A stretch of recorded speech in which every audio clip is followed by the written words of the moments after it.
Hello friends, તમારું સ્વાગત છે મારી ચેનલમાં। આજે આપણે બનાવીશું મસાલેદાર ભીંડાનું શાક। તો રેગ્યુલર મસાલાનો ઉપયોગ કરીને આજે આપણે આ ભીંડાનું શાક એકદમ ટેસ્ટી અને ચટાકેદાર બનાવીશું। તો એકવાર તમે આ રીતે શાક બનાવી લેશો તો ઘરમાં બધા વારંવાર બનાવવાની જીદ કરશે, એટલું ટેસ્ટી લાગશે અને ફક્ત 10 જ મિનિટમાં તમે આ શાક બનાવીને તૈયાર પણ કરી શકો છો।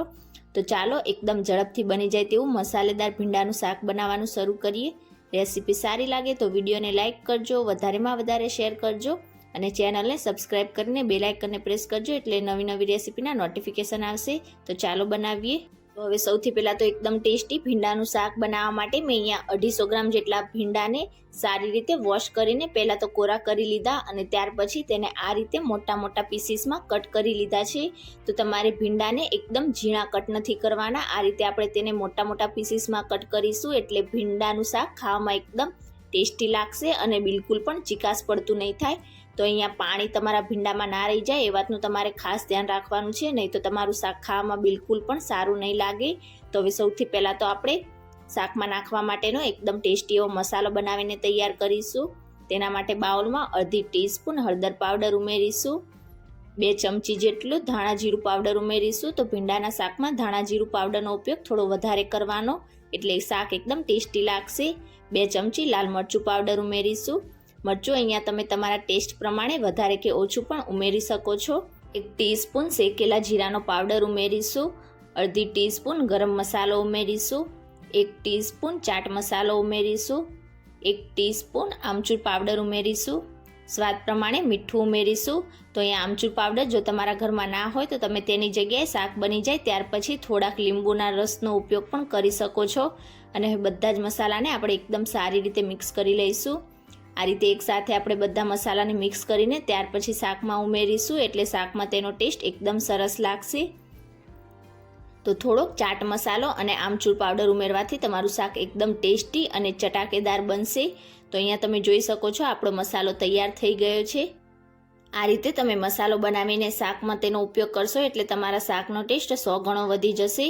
તો હવે આ મસાલાને આપણે જે ભીંડા કટ કરીને રાખ્યા છે તેના ઉપર બધો ઉમેરીશું અને હવે ચમચીની મદદથી આપણે બધા જ ભીંડા ઉપર મસાલાનું કોટિંગ એકદમ સરસ રીતે ના થઈ જાય ત્યાં સુધી તેને આ રીતે મિક્સ કરી લઈશું। તો અહીંયા થોડીક જ વારમાં તમે જોઈ શકો છો આપણા બધા જ મસાલાનું કોટિંગ ભીંડા ઉપર એકદમ સરસ રીતે થઈ ગયું છે। તો હવે જ્યાં સુધી આપણે શાકની આગળની પ્રોસેસ કરીએ ત્યાં સુધી આપણે ભીંડાને 5 મિનિટ માટે રેસ્ટ પર રાખીશું એટલે મસાલાનો બધો ટેસ્ટ આપણા ભીંડામાં એકદમ સરસ રીતે આવી જશે। હવે શાક બનાવવા માટે આપણે ગેસ ઉપર એક પેન રાખીશું અને તેમાં 4 ટેબલસ્પૂન જેટલું તેલ ઉમેરીશું। ભીંડાના શાકમાં તેલનું પ્રમાણ થોડુંક ચડિયાતું રાખવાનું એટલે શાક એકદમ સરસ લાગશે। તેલ ગરમ થઈ જાય એટલે તેમાં 1 ટીસ્પૂન જીરું ઉમેરીશું અને જીરાને સારી રીતે ફૂટવા દઈશું। જીરું એકદમ સરસ રીતે ફૂટી જાય એટલે 1/4 ટીસ્પૂન જેટલી હિંગ ઉમેરીશું, 1 લીલા મરચાંની આ રીતે સ્લાઇસ કરીને ઉમેરીશું અને હવે તેમાં 1 બાઉલ આ રીતે મીડિયમ કટ કરેલી ડુંગળી ઉમેરીશું। અહીંયા ડુંગળીને તમારે એકદમ ઝીણી કટ નથી કરવાની, આ રીતે થોડાક મોટા પીસ રહે એ રીતની જ કટ કરવાની છે। અને હવે ડુંગળીને આપણે એકદમ સારી રીતે તેલમાં પહેલાં તો મિક્સ કરીશું। અહીંયા ડુંગળીને તમારે બ્રાઉન બિલકુલ પણ નથી કરવાની, ફક્ત 1 થી 2 મિનિટ માટે જ આ રીતે તેલમાં તેને સાતળવાની છે। અને હવે તેમાં 1 ચમચી આદુ અને લસણની પેસ્ટ ઉમેરીશું। પેસ્ટને પણ આપણે એકદમ સારી રીતે મિક્સ કરીશું અને 1 મિનિટ માટે તેને પણ સાતળી લઈશું એટલે આદુ અને લસણની હલકી કચાશ દૂર થઈ જશે। તો અહીંયા આપણી આદુ લસણની પેસ્ટ અને ડુંગળી એકદમ સરસ રીતે સતળાઈ ગઈ છે, આનાથી વધારે આપણે તેને બિલકુલ પણ નહીં સાતળીએ। અને હવે તેમાં 2 ચમચી જેટલા સફેદ તલ ઉમેરીશું। તો સફેદ તલનો નટી ટેસ્ટ ભીંડાના શાકમાં એકદમ સરસ લાગશે।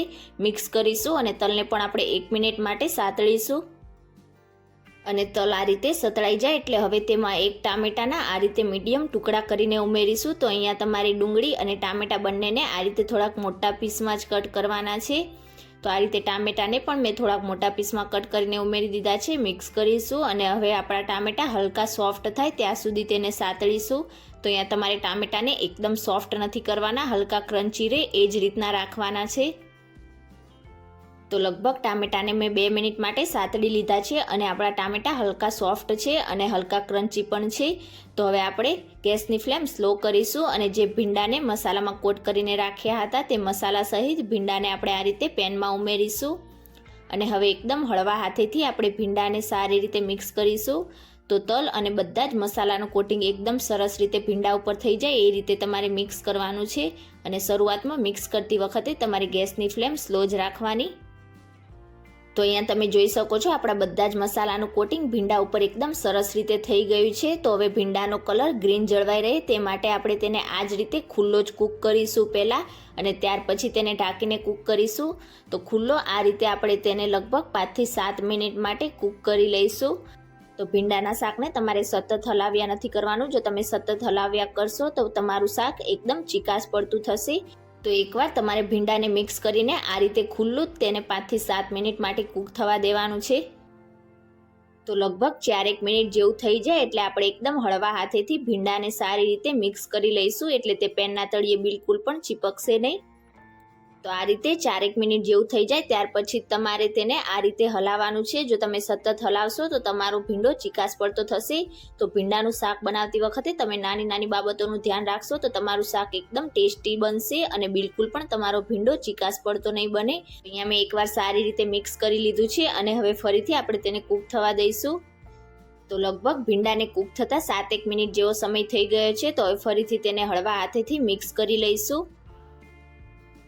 અને આ રીતે મિક્સ થઈ જાય એટલે હવે આપણે ઉપરથી 3 ચમચી જેટલા કાચા સિંગદાણાને અધકચરા ક્રશ કરીને ઉમેરીશું. તલ અને કાચા સિંગદાણાનો ટેસ્ટ આ ભીંડાના શાકમાં એકદમ સરસ લાગશે. અને હવે મિક્સ કર્યા વગર જ આપણે તેને ઢાંકીને ફક્ત 2 મિનિટ માટે કૂક કરી લઈશું, એટલે આપણો ભીંડો એકદમ સરસ રીતે કૂક થઈને સોફ્ટ થઈ જશે. તો લગભગ 2 મિનિટ જેવું થઈ જાય એટલે આપણે હવે સિંગદાણાને ભીંડા સાથે એકદમ સારી રીતે મિક્સ કરીને કોટ કરી લઈશું. તમે એકવાર આ રીતે ભીંડાનું શાક બનાવશો તો ઘરમાં નાના બાળકોથી લઈ મોટા બધાને બહુ જ પસંદ આવશે અને વારંવાર બનાવવાની જીદ કરશે, એટલું ટેસ્ટી લાગશે. તો આ રીતે મિક્સ થઈ જાય એટલે આપણો ભીંડો કૂક થયો છે કે નહીં તે ચેક કરી લઈશું. તો તમે જોઈ શકો છો આ રીતે આપણે ભીંડાને પ્રેસ કરીએ તો આપણો ભીંડો એકદમ સરસ રીતે કટ થઈ જાય છે. મીન્સ કે આપણો ભીંડો એકદમ સરસ રીતે કૂક થઈ ગયો છે. આનાથી વધારે આપણે બિલકુલ પણ ભીંડાને કૂક નહીં કરીએ. ગેસની ફ્લેમ ઓફ કરી દઈશું અને હવે ઉપરથી ફ્રેશ ઝીણા કટ કરેલા લીલા ધાણા ઉમેરીશું અને એકદમ હળવા હાથેથી સારી રીતે મિક્સ કરી દઈશું. તો અહીંયા તમે જોઈ શકો છો બધી જ વસ્તુ મિક્સ થઈને આપણું એકદમ મસાલેદાર ભીંડાનું શાક બનીને તૈયાર થઈ ગયું છે. તો એ ગરમા ગરમ ભીંડાના શાકને આપણે સર્વ કરીશું. તો તમે ક્યારે આ રીતે મસાલેદાર ભીંડાનું શાક ના બનાવ્યું હોય તો એકવાર આ રીતે જરૂરથી ટ્રાય કરજો. એકવાર તમે આ રીતે બનાવશો તો ઘરમાં બધા વારંવાર બનાવવાની જીદ કરશે, એટલું ટેસ્ટી આ શાક બનશે. અને આજની મારી રેસીપી તમને કેવી લાગી મને કમેન્ટ કરીને ચોક્કસથી જણાવજો.